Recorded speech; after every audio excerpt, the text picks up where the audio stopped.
నమస్కారం. ఇది సంగతికి స్వాగతం. కిలో పొడి చెత్తకు 3 రూపాయలు, అదనంగా కిలోకి రూపాయి చొప్పున పేద విద్యార్థుల విద్యానిధికి సాయం. ఇంటింటి సమస్య చెత్తకు రాజమహేంద్రవరం చూపుతోన్న సరికొత్త పరిష్కారం ఇది. సాధారణంగా ఈ చెత్తను వదిలించుకోవడానికి గృహిణులు నానా అగచాట్లు పడుతుంటారు. సేకరించే వారి కోసం ఎదురుచూపులు తప్పనిసరి. వీధులు రహదారులపైన వాటి సమస్యలు అన్నీ ఇన్నీ కావు. ఇలాంటి అవస్థలకు ఏమాత్రం అవసరం లేదనేది వీరి సందేశం. ఓ ప్రజాప్రతినిధి ఆలోచనకు స్థానికుల నుంచి లభిస్తున్న సహకారంతో ఈ స్వచ్ఛతా స్ఫూర్తి ఎందరిలోనూ ఆలోచన రేకెత్తిస్తోంది. ఇప్పటి వరకు వ్యర్థాల్ని వృధాగా పారేసిన వారంతా సంచుల్లో భద్రంగా దాచిమరీ బండికెత్తుతున్నారు. ఈ చొరవకు అదనంగా రాజమహేంద్రవరం నగరపాలక సంస్థ జత కలిసి ప్లాస్టిక్ భూతం పని పట్టేందుకు రంగం సిద్ధం చేసింది. ప్లాస్టిక్పై నిషేధం విధించి కఠినంగా అమలు చేస్తోంది. ఫలితంగా చారిత్రక సాంస్కృతిక నగరం రాజమహేంద్రవరం స్వచ్ఛ స్వప్నం సాకారం దిశగా అడుగులు వేస్తోంది.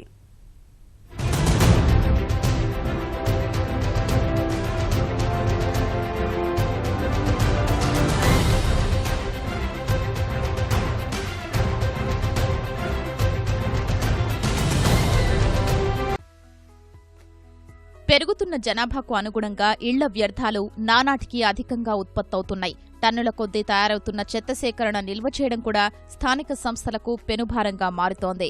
నిల్వ చేయడానికి స్థలాలు దొరక్క ఖాళీ ప్రదేశాలు, వీధి పక్కల రహదారులు ఎక్కడ పడితే అక్కడ ఒలకబోయాల్సిన దుస్థితి. అందువల్ల ప్రజలు రకరకాల వ్యాధుల బారిన పడుతున్నారు. ఒకప్పుడు మిగతా ప్రాంతాల మాదిరిగానే రాజమహేంద్రవరంలోనూ అదే సమస్య.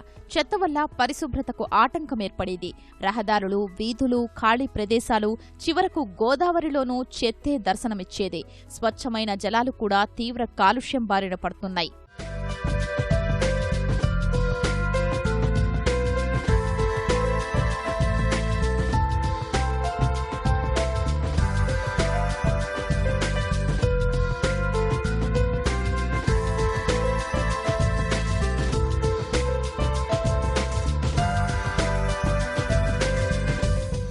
ఈ దుస్థితి నుంచి బయటపడేసేందుకు రాజమహేంద్రవరం నగర ఎమ్మెల్యే ఆకుల సత్యనారాయణ వినూత్న కార్యక్రమానికి శ్రీకారం చుట్టారు. స్వచ్ఛ రాజమహేంద్రికి శ్రీకారం, శ్రీ పేరిట కార్యక్రమం రూపొందించారు. నగరంలోని ప్రతి ఇంటి నుంచి పొడి చెత్తను సేకరించి ఆ చెత్త నుంచి సంపద సృష్టించడమే ఈ కార్యక్రమం లక్ష్యం. మరో విశేషమేంటంటే ఆ ఆదాయాన్ని పేద మధ్యతరగతి విద్యార్థుల ఉన్నత చదువులకు వినియోగిస్తారు. కిలోకు 3 రూపాయల చొప్పున గృహాల నుంచి ఈ చెత్తను సేకరిస్తున్నారు. ప్రయోగాత్మకంగా 9, 42 డివిజన్లలో ఈ నెల 7వ తేదీన ఈ స్వచ్ఛ రాజమహేంద్రికి శ్రీకారం అమలు చేస్తున్నారు. ఇందుకోసం ఇంటింటా పొడి చెత్త సేకరణ చేయడానికి ప్రత్యేకంగా వస్త్రాలతో సంచులు తయారు చేయించారు. వాటిని 2 డివిజన్లలోనూ పంపిణీ చేశారు. వాటిలో 11 కిలోల వరకు పొడి చెత్త నిల్వ చేసుకోవచ్చు. విషయంపై అపార్ట్మెంట్ వాసులు స్థానికులకు అవగాహన కల్పించారు. ప్రోగ్రాం చాలా బాగుందండి. ఎమ్మెల్యే గారు మంచిగా మా ఇంటి ముందు వచ్చి ప్రమాణకం చేసండి ఈ కార్యక్రమం విజయవంతం చేస్తానని అన్నారండి. ఈ చెత్త వల్ల చాలా జనాలు ఇబ్బంది పడుతున్నారు. అలా కాకుండా ఎమ్మెల్యే గారు మాకు డబ్బులు ఇస్తున్నారు, చెత్త కూడా వాళ్ళు తీసుకెళ్తున్నారు. చెత్త వేయడానికి సంచులు ఇవ్వడం వల్ల మాకు చాలా ఉపయోగంగా ఉందండి. ఎందుకంటే రోజు ఉదయం లేచిన దగ్గర నుంచి బోల్డ్ చెత్త బయట పాడేస్తామండి మేము. అది వేస్ట్గా వెళ్ళి ఒక విద్యార్థికి ఉపయోగపడుతుందంటే చాలా సంతోషంగా కూడా ఉందండి. ఇన్స్పైరింగ్గా కూడా ఈ ప్రోగ్రాం చాలా బాగుందండి. చాలా ఆయనకి కృతజ్ఞతలు. ఈ డబ్బులు విద్యానిధికి ఈ డబ్బులు అనేది పంపించడం అనేది మాకు చాలా గర్వకారణంగా ఉంది. దీనివల్ల ఫ్యూచర్లో మనకి ఎన్విరాన్మెంటల్ పొల్యూషన్ కూడా చాలా తగ్గుతుంది. మేబీ మన గోదావరి అంతా కూడా నీట్గా అవ్వచ్చు దీనివల్ల. మనకి ఈ ప్రోగ్రామ్ ఇలా స్టార్ట్ చేసినందుకు చాలా హ్యాపీగా అనిపిస్తుంది. అలాగనే మా ఇంట్లో అంతా చెత్త కూడా, మా ఇళ్లలో ఉన్న చెత్తనంతా కూడా తీసుకొచ్చి ప్రతి వారం ఇక్కడ కార్యకర్తలు చాలా యాక్టివ్గా ఇన్వాల్వ్ అయ్యి ప్రతి వారం వచ్చి వాళ్ళు చెత్త కలెక్ట్ చేసి వెళ్ళిపోతున్నారు. దానికి స్పందించి మా వాళ్ళు కూడా ఇంట్లో కూడా చెత్త లేకుండా ఇళ్లు కూడా శుభ్రం అవుతున్నాయి. పొడి చెత్త కిలోకు 3 రూపాయల చొప్పున డబ్బులు చెల్లించి సేకరిస్తామన్న ప్రకటనతో స్థానికులు ఆ దిశగా ఆసక్తితో ముందుకొచ్చారు. పొడి చెత్త సేకరణ సంచుల్ని తీసుకున్నారు. ఇలా సేకరించిన పొడి చెత్తను పేపర్ మిల్లులు, తుక్కు పరిశ్రమలకు విక్రయిస్తారు. పేద మధ్యతరగతి విద్యార్థుల ఉన్నత చదువుల కోసం వినియోగిస్తారు. అందుకోసం విద్యానిధిని ఏర్పాటు చేశారు ఎమ్మెల్యే ఆకుల సత్యనారాయణ. ముఖ్య ఉద్దేశం ఏంటంటే ఏదైతే మోడీ గారు ఇవాళ స్వచ్ఛ భారత్ మిషన్ అని పెట్టారో, దేశంలో రోడ్ల మీద చెత్త పడకుండా ఆ పడిన చెత్త మళ్ళీ డ్రైన్లోకి వెళ్ళడం, మళ్ళీ డ్రైన్లోకి తీయడం, లేకపోతే నదీ జలాల్లో పడడం, కలుషితం అవడం తప్పితే ఒక పనికి 4 పనుల కింద అవుతా ఉన్నాయి. అటువంటిది జరగకుండా ఇంటి దగ్గరే, అంటే సెగ్రిగేషన్ ఎట్ ద సోర్స్, ఇంటి దగ్గరే దేనికి అది విడదీసి ఇవాళ ఏదైతే పొడి చెత్తతో మొదలుపెట్టామో రానున్న రోజుల్లో కిచెన్ వేస్ట్ అంటే ఆహార పదార్థాలు కానీ, కూరగాయలు తరిగిన మొక్కలు కానివ్వండి, లేకపోతే ఇతర కుళ్ళిపోయిన కూరగాయలు కానీ, ఇవన్నీ కూడా రోడ్డు మీద పడకుండా దాని నుంచి పవర్ జనరేషన్ చేసేదానికి కూడా ఇంజనీర్స్తో మాట్లాడడం జరుగుతోంది. ఇప్పటి వరకు చెత్త ఎప్పుడు వదిలించుకుంటామని గృహిణులు ఎదురు చూసేవారు. స్వచ్ఛశ్రీ కార్యక్రమంతో పంపిణీ చేసిన సంచుల్లో పొడి చెత్త వేస్తున్నారు. ఇలా నిండిన వాటిని తూకం వేసి మరీ కిలోకు 3 రూపాయల చొప్పున డబ్బులు చెల్లిస్తున్నారు. ఇంటింటికి తిరిగి చెత్తను సేకరించేందుకు కార్యకర్తల్ని నియమించారు. మరింత మంది స్థానికుల్లో అవగాహన కల్పిస్తున్నారు. స్థానికులు కూడా పొడి చెత్త సేకరణకు సంచులు ఇవ్వటం వల్ల తమకెంతో మేలని అభిప్రాయపడుతున్నారు. ఆదాయంతో పాటు పరిసరాలు పరిశుభ్రంగా మారటం వల్ల సంతోషం వ్యక్తం చేస్తున్నారు. ఇంతకు ముందు అంటే వేసేవాళ్ళం కానీ ఈయన ఎక్కడెక్కడ పైగా వాళ్ళు గుమ్మంలోకి వచ్చి పట్టుకెళ్ళిపోతుంటే మరి మాకు ఇంకెక్కడ ఎప్పుడప్పుడు క్లియర్ అయిపోతాయి. బాటిల్స్ ఏమనగా అన్నీ చాలా సింపుల్వి అన్నీ కూడా ఏమీ లేకుండా హాయిగా చాలా రిలీఫ్గా హాయిగా అనిపిస్తుంది. రాజమహేంద్రకి శ్రీకారం చాలా బాగుందండి. ఇలా చెత్త సేకరించి మళ్ళీ దాన్ని అలాగా కేజీ లెక్కన ఇలా కొలవడం చాలా బాగుంది, చాలా యూస్ఫుల్గా ఉంది. మాకైతే ఫస్ట్ క్లీనింగ్గా కనబడుతుంది మా రాజమండ్రి అంతా. ఇలాగే కంటిన్యూ అవ్వాలని కోరుకుంటున్నాం. మెయిన్ వాటర్ బాటిల్స్ పెద్ద ప్రాబ్లం అండి. ఇవన్నీ చాలా ఈజీగా వెళ్ళిపోతున్నాయి. మళ్ళీ వీడిని రీయూజ్ చేయకుండా ఎవరో తీసుకెళ్ళి మళ్ళీ దానిలో నింపి మాకు మళ్ళీ కల్తీ వాటర్ రావడం, ఈ ప్రాబ్లమ్స్ లేకుండా చాలా హ్యాపీగా ఉంది. ఆ సంచిలో చెత్త మున్సిపాలిటీకి ఇచ్చే బదులు మేము ఖరీదుకి ఇచ్చుకున్నాం. 30 రూపాయలు వచ్చినాయి. మాకు ఈ స్కీమ్ చాలా బాగుంది. ఇప్పుడు బాగానే ఉంది, సొంతంగానే ఉంటుందమ్మా. డబ్బులు వస్తున్నాయి కదా, కేజీకి 3 రూపాయల కాటికి ఇస్తున్నారు. రోడ్డు పక్కన పోతే ఆవులు అవి తినేసి నానా అనారోగ్యంతో అది ఉంది. ఇప్పుడు బాగుంది అది ఒక కార్యక్రమం. చెత్త అంతా సంచులు వేసి రిక్షా వచ్చిన తర్వాత రిక్షాలో వేస్తున్నాం. కాగితాలు, ప్లాస్టిక్ సామాగ్రి, చిన్న చిన్న రేకులు, అల్యూమినియం రేకులు, ఇతరత్రా పొడి వ్యర్థాల్ని ఈ సంచిలో వేసేలా అవగాహన కల్పిస్తున్నారు. స్వచ్ఛశ్రీ సంస్థ తీసుకున్న పొడి చెత్త మొత్తం రీసైక్లింగ్కు పనికిరాదు. అయినా వీధులు, రహదారులు, డ్రైన్లలో చెత్తను పారవేయకూడదన్న ఉద్దేశంతో అన్ని రకాల పొడి చెత్తను సేకరిస్తున్నారు. తాగి పాడేసిన కొబ్బరి బోండాల వల్ల కలుగుతున్న అనర్థాల్ని తగ్గించేందుకు ప్రత్యేక యంత్రాన్ని వినియోగిస్తున్నారు. ఈ యంత్రంతో బోండాన్ని చిన్న చిన్న ముక్కలుగా కత్తిరిస్తారు. ప్రయోగాత్మకంగా చేపట్టిన ఈ కార్యక్రమానికి ప్రజల్లో వస్తోన్న స్పందన చూసి నగరంలోని అన్ని డివిజన్లలోనూ పొడి చెత్త సంచుల్ని పంపిణీ చేసేందుకు సిద్ధమవుతున్నారు. తడి చెత్త కూడా సేకరించి రాజమహేంద్రవరాన్ని స్వచ్ఛంగా తీర్చిదిద్దుతామని ఎమ్మెల్యే ఆకుల స్పష్టం చేస్తున్నారు. రాజమండ్రి నగరంలో నా లెక్క ప్రకారం ఏదైతే మా మొట్టమొదటి ఎలక్షన్ టైంలో చెప్పింది డంపర్లెస్ రాజమండ్రి, ఎక్కడా కూడా డంపర్ ఉండవలసిన అవసరం లేకుండా చెత్తని నేరుగా ఇళ్ల వద్ద నుంచి కలెక్ట్ చేసి దాని ఫైనల్ స్టేజ్కి, ఫైనల్ డెస్టినేషన్ రీచ్ అయ్యే విధంగా కూడా చేయడానికి మా ప్రయత్నం చేస్తున్నాం. అందులో ఏదైతే SRI శ్రీ ఈ కార్యక్రమంలో విశేష స్పందన ప్రజలకు వచ్చింది. ఈ రాజమహేంద్రవరం ఏదైతే ఉందో ఈ నగరం మాది, నాది, మనది అనే భావన ప్రజల్లో కలిగే విధంగా, ఏదో మున్సిపాలిటీ వాళ్ళు వచ్చి ఏదో చెత్త ఎరికెళ్తారన్న కాన్సెప్ట్ కాకుండా, ఈ భూమి పాడవకుండా, ఈ నీరు పాడవకుండా, ఈ గాలి పాడవకుండా చూసుకునే బాధ్యత మన అందరిది అని కూడా ప్రజల్లో చైతన్యం వచ్చే వరకు కూడా మా ప్రయత్నం మేము పూర్తిగా కొనసాగిస్తాం. రాజమహేంద్రవరంలో ప్లాస్టిక్ మహమ్మారిపైన పోరు ఉధృతం చేశారు. ఈ నెల 1వ తేదీ నుంచి ప్లాస్టిక్ సంచుల వినియోగంపై నిషేధం విధించి కఠినంగా అమలు చేస్తున్నారు. గతేడాది నిర్వహించిన గోదావరి మహాపుష్కరాల్లోనే ప్లాస్టిక్ నిషేధాన్ని అమలు చేసి విజయం సాధించిన తరువాత వదిలేశారు. ప్రస్తుత పరిస్థితుల్లో గోదావరి ప్రక్షాళన, కాలుష్య నియంత్రణకు మరోసారి ప్లాస్టిక్ నిషేధం అమలు చేయాల్సిన పరిస్థితి ఏర్పడింది. ప్రభుత్వం నుంచి సమ్మతి తీసుకుని ప్రజా ప్రతినిధులు, అధికారులు ప్లాస్టిక్ నిషేధ కార్యాచరణకు ముందడుగు వేశారు. రాజమహేంద్రవరం నగరపాలక సంస్థ పరిధిలో పారిశుద్ధ్య నిర్వహణ ద్వారా నిత్యం 160 టన్నుల చెత్త విడుదలవుతుంది. అందులో ఏకంగా 30 టన్నులు కేవలం ప్లాస్టిక్ వ్యర్థాలతో నిండిపోతుంది. వాడి పారేసిన ప్లాస్టిక్ గ్లాసులు, పళ్ళ్యాలు, శీతల పానీయాల సీసాలు, ప్లాస్టిక్ సంచులు నేరుగా కాల్వల్లోకి వేస్తున్నారు. ఇవి మురుగునీటి ప్రవాహానికి అడ్డుపడుతున్నాయి. కాలువల నుంచి ప్లాస్టిక్ వ్యర్థాలు భూగర్భ డ్రైనేజీలో చేరుతున్నాయి. కాలువల్లో మురుగునీరు తరచూ స్తంభిస్తోంది. వర్షాకాలం పొంగిపొర్లే కాలువలకు ప్లాస్టిక్ అడ్డుపడడంతో నీరంతా రోడ్ల మీదకు చేరుతోంది. ఫలితంగా పల్లపు ప్రాంతాలన్నీ మోస్తరు వర్షానికే నీట మునుగుతున్నాయి. వాటన్నింటికీ విరుగుడుగా అధికారులు ప్లాస్టిక్ నిషేధించాలని నిర్ణయించారు. అది ఈ నెల 1 నుంచి అమల్లోకొచ్చింది.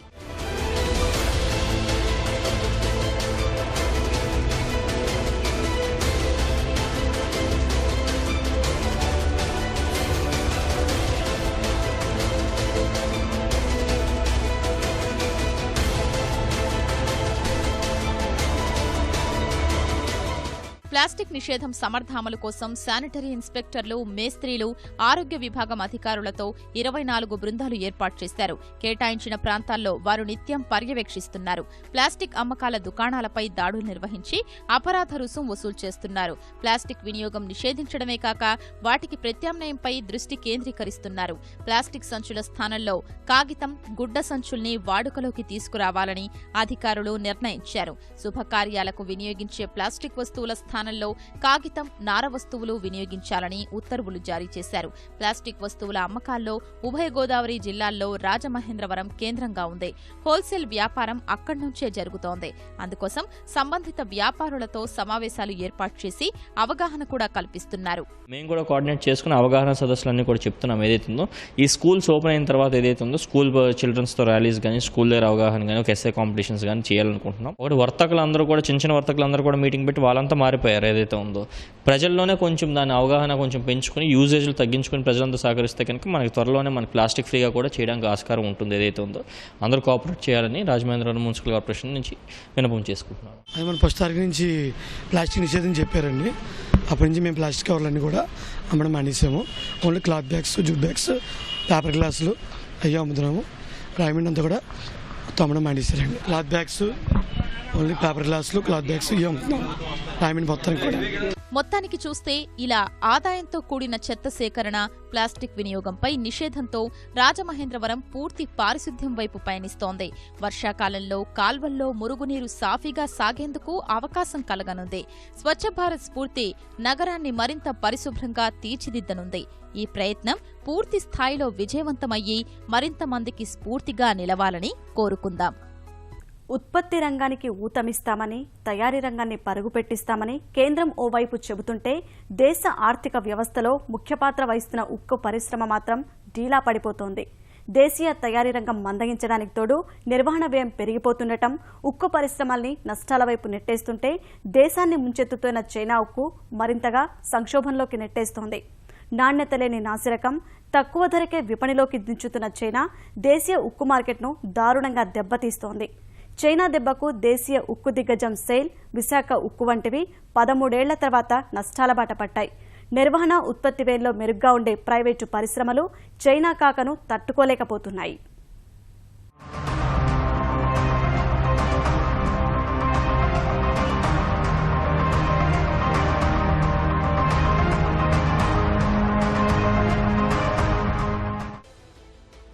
ప్రపంచ ఉక్కు ఉత్పత్తిలో 3వ స్థానంలో ఉన్న అంతర్జాతీయ పోటీని తట్టుకోవడంలో తడబడుతోంది భారత్. కారణం, ప్రపంచ ఉక్కు మార్కెట్ను ఒడిసిపట్టిన చైనా ఇప్పుడు భారత్ విపణిని శాసిస్తోంది. ప్రపంచ ఉక్కు ఉత్పత్తిలో సగానికి పైగా చైనాలో ఉత్పత్తి అవుతోంది. సొంత గనుల్ని భవిష్యత్ కోసం అట్టిపెట్టుకుని ప్రపంచంలో ఉన్న ముడి ఇనుప ఖనిజమంతా తన వాకిట్లోకి దించుకుంటున్న చైనా ఉక్కుగా మార్చి అన్ని దేశాలకు పంపుతోంది. అందుకే ప్రపంచంలోనే ఎక్కువగా ఉక్కును ఎగుమతి చేసే దేశం, ముడి ఇనుముని దిగుమతి చేసుకునే దేశం కూడా చైనానే. పెట్టుబడి మార్కెటింగ్ ద్వారా దేశంలో తయారీ రంగాన్ని భారీగా ప్రోత్సహించిన చైనా వాటి విక్రయాలను మాత్రం ప్రపంచవ్యాప్తంగా చేసుకుంటోంది. పైగా చైనాకు అతిపెద్ద మార్కెటింగ్ అడ్డా భారతే. తమ దేశంలో ఎక్కువగా ఉత్పత్తి అవుతున్న గిరాకీ తక్కువ ఉన్న ఉక్కును ఇక్కడికే పంపించివేస్తోంది. ముంచెత్తుతున్న ఆ చైనా ఉక్కు మన దేశీయ పరిశ్రమల్ని ముంచుతోంది. చైనా ఉక్కుతోటి ప్రపంచవ్యాప్తంగా విపణి గణాంకాలే మారిపోతున్నాయి. అంతర్జాతీయంగా ఉత్పత్తయ్యే ఉక్కులో దాదాపు సగానికి పైగా చైనాలో తయారవుతోంది. డ్రాగన్లకు దేశీయంగా 760 మిలియన్ టన్నుల గిరాకీ ఉంటే 820 మిలియన్ టన్నుల పైగానే ఉక్కు ఉత్పత్తి అవుతోంది. అదీగాక ఇతర దేశాల నుంచి దిగుమతులు ఉంటాయి. ఇప్పుడు తన దగ్గరున్న ఉక్కును తక్కువ ధరకే అంతర్జాతీయ విపణిలోకి వదులుతోంది చైనా. ప్రస్తుతం చైనా బయట ఉపయోగించే ఉక్కులో 14% డ్రాగన్లదే. ఈ విషయంలో వెల్లువలా తక్కువ ధరకే వచ్చిపడుతున్న చైనా ఉక్కుతో మన దేశీయ గణాంకాలే గల్లంతవుతున్నాయి. 2003-2004లో మన దేశానికి ఉక్కు దిగుమతులు కేవలం 1.5 మిలియన్ టన్నులు మాత్రమే. అదే సమయంలో ఎగుమతులు 4.5 మిలియన్ టన్నులు. 10 ఏళ్లు గడిచేసరికి పరిస్థితి మొత్తం మారిపోయింది. 2014-2015లో మన ఉక్కు దిగుమతులు 9.3 మిలియన్ టన్నులు, ఎగుమతులు 5.5 మిలియన్ టన్నులు మాత్రమే. గతేడాది 10 మిలియన్ టన్నులకు పైగానే దిగుమతులు జరిగాయి. దేశంలో గత 2-3 ఏళ్లుగా చైనా నుంచి వస్తున్న ఉక్కుతో దేశీయ పరిశ్రమలు తీవ్ర ఇబ్బందులు ఎదుర్కొంటున్నాయి. మన దేశంలో 110 మిలియన్ టన్నులు ఉక్కు ఉత్పత్తి అవుతుండగా 85 మిలియన్ టన్నుల వరకు వినియోగం ఉంటోంది. మొత్తం వినియోగంలో 15% దిగుమతి చేసుకుంటోంది. ఆ దిగుమతిలో కూడా 3వ వంతు చైనా నుంచే వస్తోంది. కిందటేడాది 10 మిలియన్ టన్నులు దిగుమతి ఉంటే అందులో 3.6 మిలియన్ టన్నులు చైనా నుంచి వస్తోంది. అసలు చైనా నుంచి ఇంత భారీగా ఉక్కు ఎందుకొస్తోంది? వ్యాపార దృక్కోణమేనా, ఇంకేదైనా ఉందా అని గమనిస్తే చాలా కారణాలున్నాయి. 2008లో ఆర్థిక మాంద్యం వల్ల అన్ని ఆర్థిక వ్యవస్థలు మందగించాయి. ఆ సమయంలో చైనా తన తయారీ రంగానికి ఊతం ఇవ్వడం, ఉపాధి అవకాశాల కల్పన కోసం భారీగా దిగుమతులు మొదలుపెట్టింది. మౌలిక సదుపాయాల రంగాన్ని పరుగులు పెట్టించింది. ఆస్తుల కల్పన కోసం నగదునంతా ఈ రంగాల్లోకే మళ్లించింది. పెద్ద ఎత్తున మౌలిక సదుపాయాలు, స్థిరాస్తి ప్రాజెక్టులు మొదలయ్యాయి. తాత్కాలికంగా ఆర్థిక వ్యవస్థను కాపాడడం కోసం తీసుకున్న ఆ నిర్ణయమే ఇప్పుడు వాళ్లకు సమస్యగా మారింది. అక్కడ మౌలిక, స్థిరాస్తి రంగాలు సంతృప్తికర స్థాయికి చేరుకుని ఉక్కు వినియోగంలో వృద్ధి మందగించింది. ఎగుమతులు చేయక తప్పనిసరి పరిస్థితి వచ్చింది. బీజింగ్ ఒలింపిక్స్ సమయంలో భారీగా దిగుమతి చేసుకున్న ముడి ఇనుమును కూడా ఇప్పుడు వినియోగించుకోవాల్సిన పరిస్థితి. అందుకే తమ వద్ద పేరుకుపోతున్న ఉక్కు నిల్వల్ని బయటి దేశాలకు పంపడం మొదలుపెట్టింది. మార్కెట్లో నిలదొక్కుకోవడం కోసం తక్కువ ధరకే ఉక్కును అందిస్తోంది. చైనా దేశీయ ఉక్కు గిరాకీ కూడా భారీగా పడిపోయింది. 2 ఏళ్ల కిందటి వరకు భారత ఉక్కు పరిశ్రమల లాభాలను ప్రభావితం చేసిన చైనా గతేడాది వాటిని ఏకంగా నష్టాల్లోకే నెట్టేసింది. It will be very difficult for the domestic steel industry to sustain itself. It's going to be a very big challenge because domestically the consumption is not picking up, and if on top of that all the steel plants are running under capacity, maybe 50-60% of their installed capacity, and if this continues for a long time, I think all the steel companies will be in a big stress. And if we do not protect the industry, at least from the commonly available steel in India, if it is coming from China, that will become very difficult for the steel industries. దేశీయ ఉక్కు దిగ్గజం, దేశంలోని వివిధ రాష్ట్రాల్లో steel ప్లాంట్లున్న Steel Authority of India SAIL 13 ఏళ్ల తర్వాత తొలిసారి నష్టాల్లోకొచ్చింది. కిందటి ఆర్థిక సంవత్సరం ఫలితాలను ఈ నెలాఖరుకు విడుదల చేయనుంది. అయితే 2వ త్రైమాసికంలో 1000 కోట్లకు పైగా నష్టాలు చెవిచూసిన సెయిల్ 3వ త్రైమాసికంలో 1500 కోట్లకు పైగా నష్టాలు మూటగట్టుకుంది. ఇక దేశంలో ప్రభుత్వ రంగ సంస్థల్లో అతిపెద్ద ప్లాంట్గా ఘనతకెక్కిన విశాఖ ఉక్కు పరిశ్రమ RINL ఈ ఏడాది దాదాపు 1500 కోట్ల నష్టాల్లో ఉన్నట్లు అంచనా. ప్రైవేటు రంగంలో అతిపెద్ద ఉక్కు పరిశ్రమ జిందాల్ 3వ త్రైమాసికంలో 923 కోట్లు నష్టాల్లోకి వెళ్లింది. టాటా స్టీల్ ఏకంగా 2200 కోట్లు నష్టపోయింది.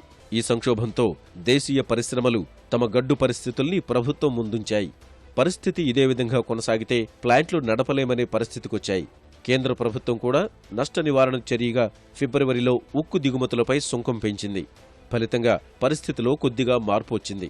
కొన్ని సంస్థలు చివరి త్రైమాసికంలో కోలుకున్నప్పటికీ ఇప్పటికీ నికర నష్టాల్లోనే ఉన్నాయి.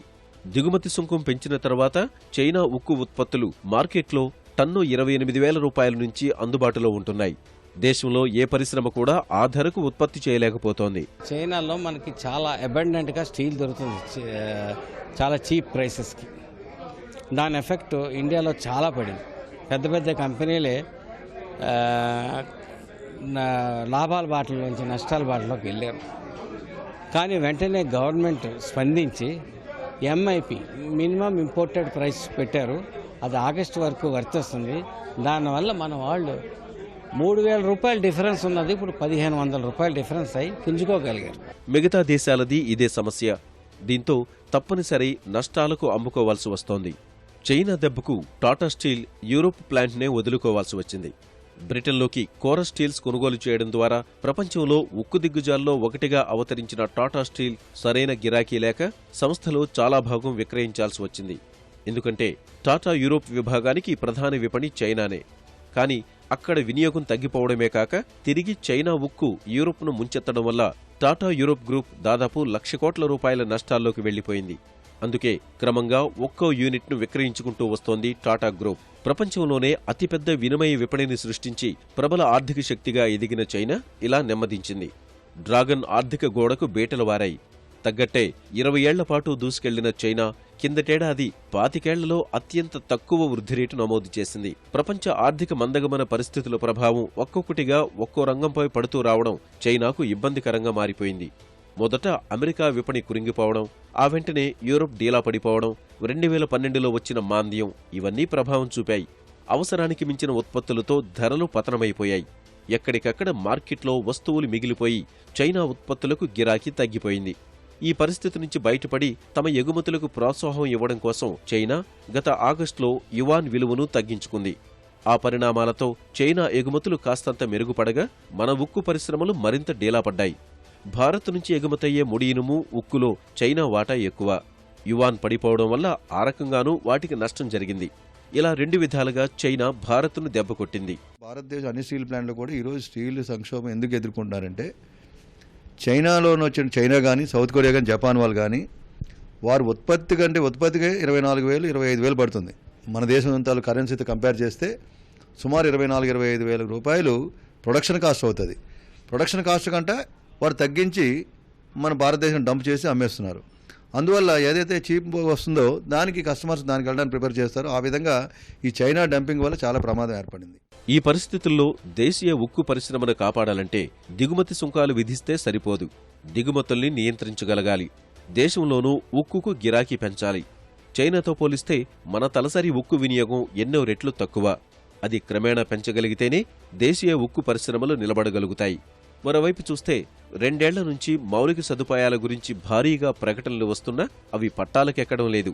నిర్మాణ, వాహన, రైల్వే ప్రాజెక్టుల వంటి వాటికి కేటాయింపులు పెంచారు. కానీ అవేవీ పనుల దశకు రాలేదు. కిందటేడాది చాలా పరిశ్రమలకు సకాలంలో గనులు కేటాయించకపోవడం ఇబ్బందైంది. విశాఖ ఉక్కు వంటి వాటికి హుద్హుద్ తుపాను వల్ల ఆస్తి నష్టం, ఉత్పత్తి నష్టం కలగ్గా ఇప్పటికీ సొంత గనులు లేకపోవడం కూడా ఇబ్బందులు కలిగిస్తోంది. వీటన్నింటికీ పరిష్కారంగా పరిశ్రమ వర్గాలు స్పష్టమైన వినతుల్ని కేంద్ర ప్రభుత్వం ముందుంచుతున్నాయి. మొదట జాతీయ ఉక్కు విధానంలో మార్పులు తీసుకురావాలి. ఎగుమతులకు ఊతమిచ్చేలా చర్యలతో పాటు దేశంలో మౌలిక సదుపాయాల ప్రాజెక్టుల్ని పెద్ద ఎత్తున చేపట్టాలి. 2025 నాటికి 300 మిలియన్ టన్నులు ఉత్పత్తి సాధించాలని కేంద్రం లక్ష్యంగా పెట్టుకుంది. ప్రస్తుతం ఉత్పత్తి అవుతున్న 110 మిలియన్ టన్నుల్నే సరిగ్గా వాడుకోలేని పరిస్థితుల్లో మూడింతల ఉత్పత్తిని ఏం చేస్తారు? అందుకే ఉత్పత్తులు పెంచడం కంటే వినియోగం పెంచడంపై దృష్టి సారించాల్సి ఉందనేది పరిశ్రమ వర్గాల సూచన. మరిన్ని విభిన్న అంశాలతో మరో ఇది సంగతిలో మళ్ళీ కలుసుకుందాం. నమస్కారం.